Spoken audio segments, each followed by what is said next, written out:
Como sabemos, a saúde não é igual entre os diversos países do mundo. Há inúmeras diferenças e desigualdades no que toca a este tema. O objetivo deste vídeo é, de maneira simples e objetiva, tentarmos perceber as diferenças na saúde e no seu acesso entre os países desenvolvidos e em desenvolvimento. Para tornar mais fácil de compreender e para termos uma abordagem de um ponto de vista diferente, vamos recorrer à atual pandemia provocada pelo Covid-19 para vermos as diferenças e as desigualdades que ocorrem no tema da pandemia.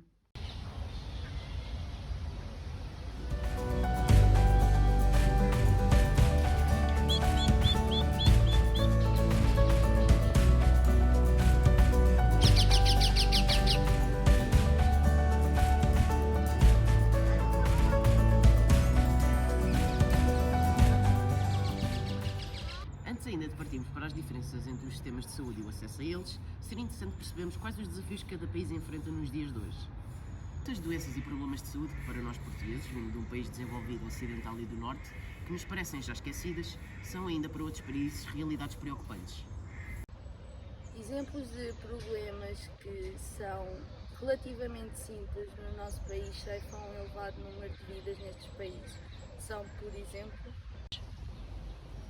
doenças provocadas por malnutrição, como beriberi, raquitismo e escorbuto, pela falta de vitaminas B, C e D, respectivamente.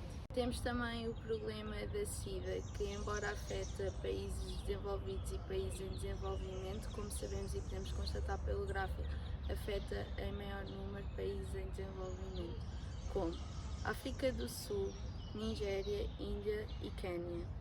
Este gráfico foi disponibilizado pela ONU no ano 2013.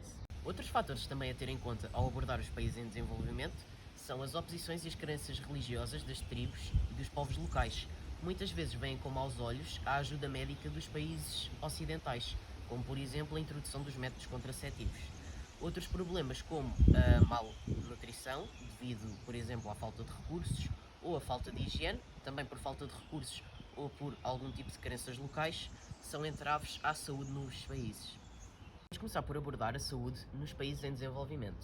Um bom indicador do desenvolvimento da saúde num país é a sua esperança média de vida. Países desenvolvidos geralmente têm uma esperança média de vida acima dos 80 anos, enquanto outros países, como por exemplo a Serra Leoa, a República Democrática do Congo ou a República Centro-Africana, têm esperanças médias de vida que não ultrapassam os 50 anos.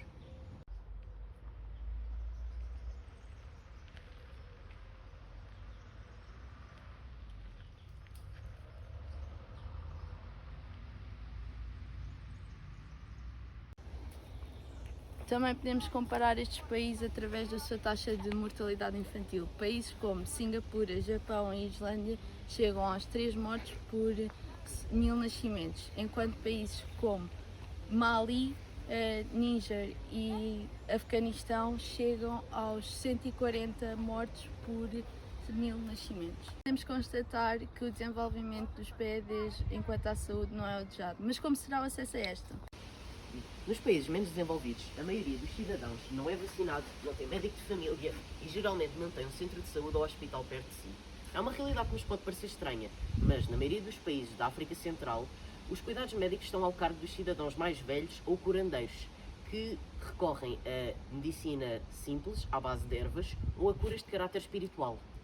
Vamos agora começar a falar da nossa segunda parte deste vídeo, em que vamos recorrer à atual pandemia Covid-19 para tentar perceber as diferenças na saúde e as consequências da globalização. Como é sabido, a Covid-19 começou na cidade chinesa de Wuhan e rapidamente se transmitiu a toda a Europa e América do Norte. Como sabemos, a Covid-19 transmite-se através de partículas da saliva, principalmente, e é extremamente perigosa em zonas principalmente com grande densidade populacional. Assim, centros comerciais, museus, teatros, instalações desportivas, escolas, aeroportos tiveram de ser fechadas devido à grande probabilidade de contágio massivo. Este vírus parece inicialmente ter-se espalhado mais rapidamente pelos países desenvolvidos, devido ao seu maior número de serviços e superfícies de grande dimensão, propiciam um contágio mais rápido.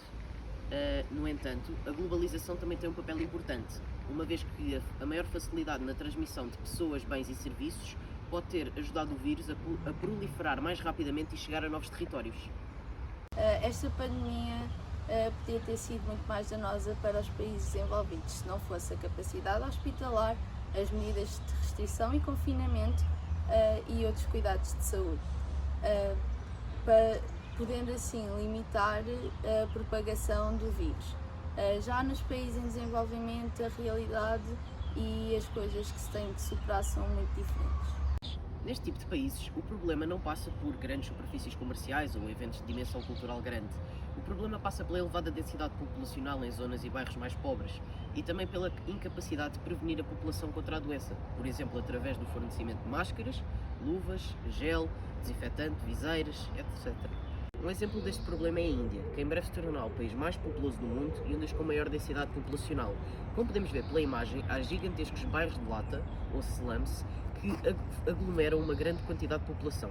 Assim sendo, é difícil cumprir as recomendações da Organização Mundial da Saúde, bem como dar resposta aos bens necessários. Para além disso, os hospitais do país não têm como testar ou dar resposta para minimizar os efeitos desta pandemia.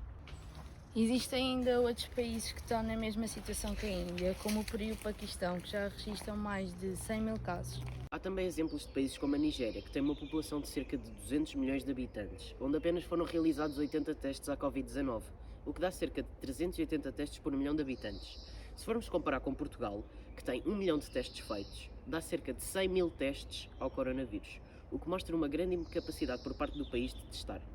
A capacidade de testar é resultado da falta de recursos dos países e mostra o quão grave a situação já pode estar sem que se saibam os verdadeiros números de casos de tal. Assim conseguimos ver que nos países desenvolvidos, os sistemas de saúde dos melhores e dos piores conseguiram lidar com a atual pandemia e proteger a maioria da sua população, tendo sido o seu próprio desenvolvimento a causa do agravamento da sua situação, pelo comércio em grande escala, serviços, entre outros. Já nos países em desenvolvimento, a situação é bem distinta, uma vez que, pela falta de desenvolvimento dos próprios países, o vírus não se parece transmitir tão rapidamente como na Europa. No entanto, a falta de material hospitalar e capacidade hospitalar, a pouca imunidade da população, a falta de recursos, outros problemas e doenças, como falámos anteriormente, vão certamente alimentar o caráter exponencial do vírus, sendo o futuro destes ainda bastante incerto. Então, nós agora vamos realizar um pequeno debate sobre o vídeo que realizámos. Já temos aqui algumas perguntas que vamos fazer um ao outro e discuti-las para ver o que é que nós conseguimos aprender ao realizar e procurar informações sobre o tema. Então, a primeira pergunta, João, o que mais te surpreendeu neste trabalho? Eu acho que o que mais me surpreendeu foi um dado específico quando estávamos a investigar problemas com que os países em desenvolvimento lidavam e encontramos os dados da mortalidade infantil disponibilizados pela ONU e fez-me um bocadinho de confusão ver que no Afeganistão em específico, tudo bem que tem a situação da guerra e essa questão, mas a cada 1000 nados vivos 144 morrem. Se formos a ver, em cada 1000, 140, em cada 100, 14, em cada 10, 1,4. Em cada 10 bebés que nascem, mais de um vai morrer. Até ao ano de idade. Até ao primeiro ano de idade, exatamente. É um bocado assustador, eu acho, também. Sim, e ao mesmo tempo não deve dar segurança nenhuma àquelas famílias para terem filhos. Por isso é que se calhar eles querem vir para cá e sim, talvez também promova a imigração, estarem a zelar pelo bem das suas famílias, porque o Afeganistão já há muito tempo, pelo menos esse país, que havia outros, como acho que era o Mali também e Níger, sim, acho eu que também tinham valores na ordem dos 140. Sim.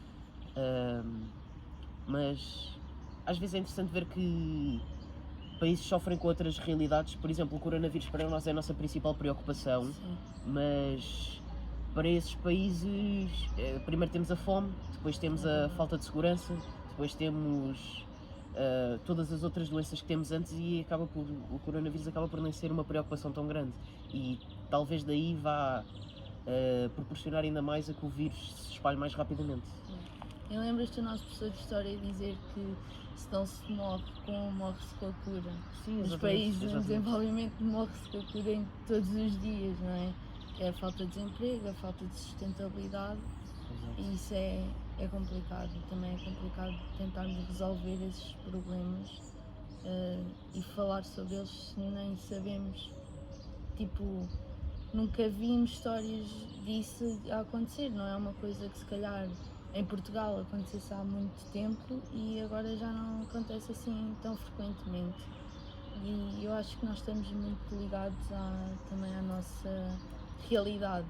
Por exemplo, nós preocupamos muito com os países desenvolvidos. Sim. E não te preocupas tanto, ou não procuras tanto, ou até mesmo nas notícias não aparece tanto informação sobre os países em desenvolvimento e depois tu às vezes até te esqueces das situações que eles passam no dia a dia, naquilo que acontece, na realidade das pessoas que lá vivem, sobretudo.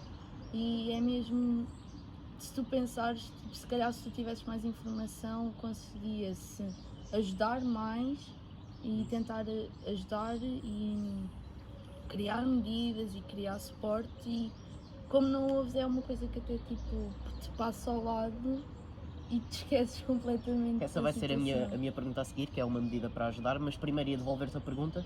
Foi isso o que mais te surpreendeu no trabalho? A falta de compreensão para essa realidade diferente? Sem dúvida, sim.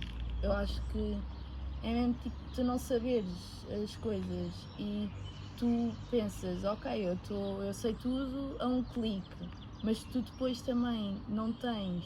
Não procuras, não é? É isso, eu sei que consigo tudo e como tipo, fizemos o trabalho conseguimos imensos dados e pesquisar e tipo, não te preocupas porque não vês. Não é problema teu, não é? E depois imagina, se calhar agora procuramos mais os dados de quem morre por causa do Covid.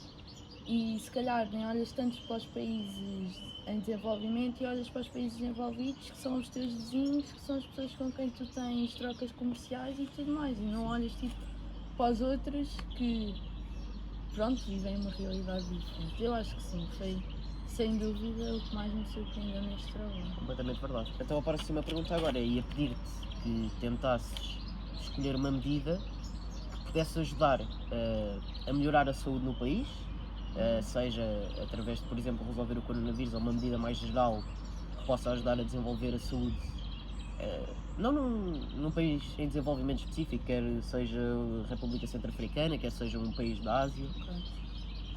Eu acho que eu sei que a Organização Mundial da Saúde ajuda muito esses países e acho muito bem, mas acho que todos podíamos fazê-lo.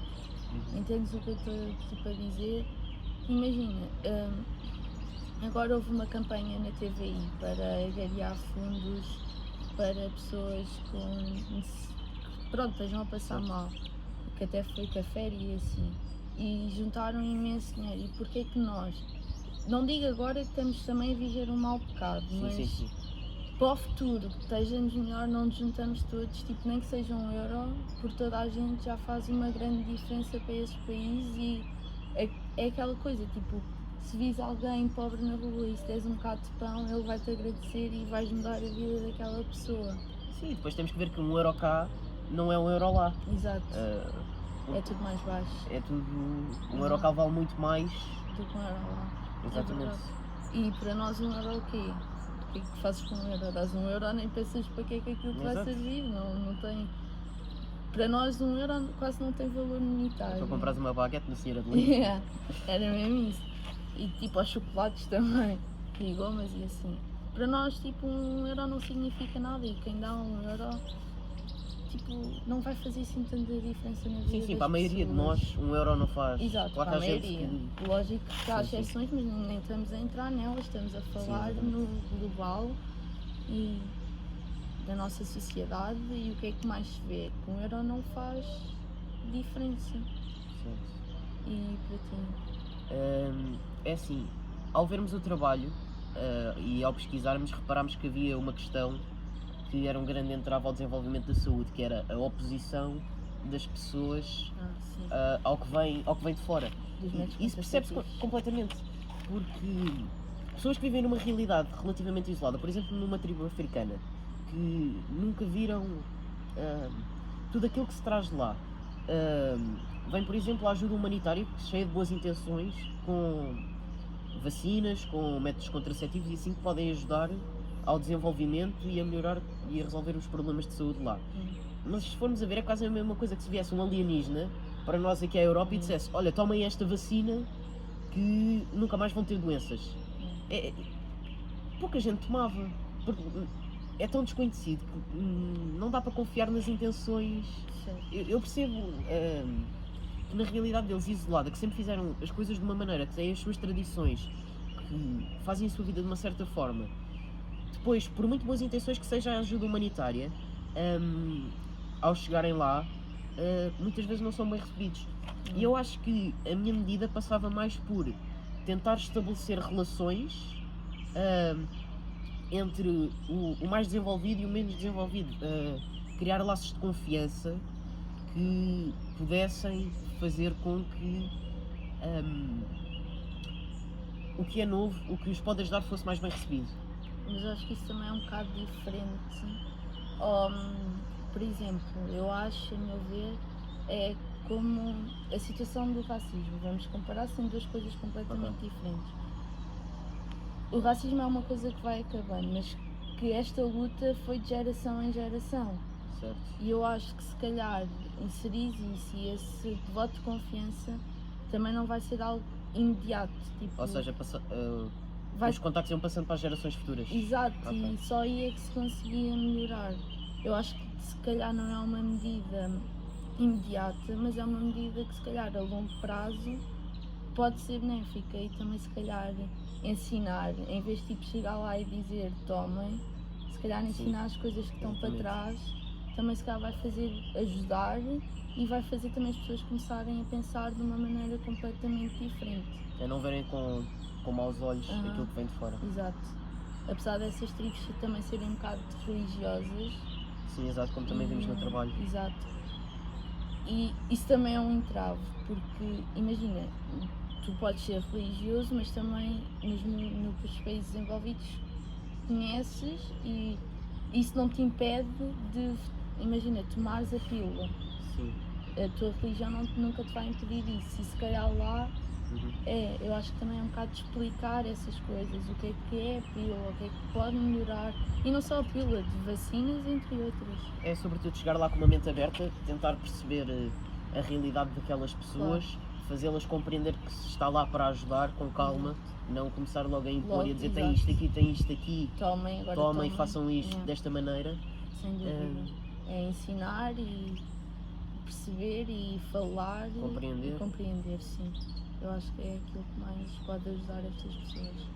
É mesmo a falar das coisas. Então se calhar vamos dar por concluído o vídeo aqui. Trabalho, sim. Obrigado por verem. Obrigada. E até à próxima. Adeus.